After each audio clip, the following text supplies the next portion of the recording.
एक रात पंडित तुलाराम ने सुना कि दो चोर उसके घर के बाहर छिपे हुए हैं और चोरी करने की योजना बना रहे हैं। पंडित तुलाराम ने अपनी पत्नी से जोर से कहा, सुनो जी, जरा चलना, बाहर देखते हैं, कुछ अजीब की आवाज आ रही है। फिर तुलाराम अपनी पत्नी से, यहाँ कोई हवन नहीं बल्कि कुछ चोरों के आवाज आ रहे हैं हमारे बगीचे से।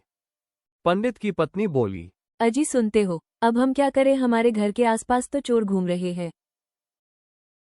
तुरंत पंडित के दिमाग में एक अच्छा सुझाव आया। उन दोनों पति पत्नी ने मिलकर एक बड़े से संदूक के अंदर बहुत सारे पत्थर रखे और आवाज करते करते बोले कि सुनो, इस संदूक के अंदर अपने सारे जेवर रखो और इस संदूक को हम अपने बगीचे के कुएं में डाल देंगे ताकि कोई चोर उसको चुरा न सके। संदूक को पानी में डालने के बाद दोनों पति पत्नी जाकर सोने की नाटक करने लगे ताकि कोई चोर उनके ऊपर शक न कर सके।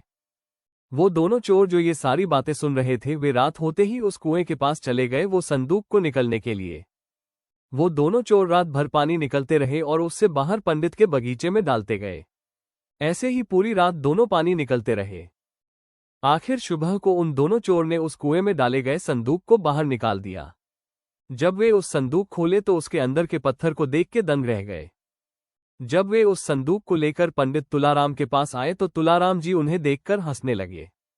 तुलाराम जी उन दोनों चोर को शुक्रिया देने लगे कि कल रात को जब वे पानी बाहर निकालकर मेरे बगीचे में डाले तो मेरे सूखा हुआ बगीचे सींच गया। ये सब सुनकर दोनों चोर पंडित तुलाराम जी के दिमाग को मान गए और आइंदा कभी भी चोरी न करने की प्रण ले लिए।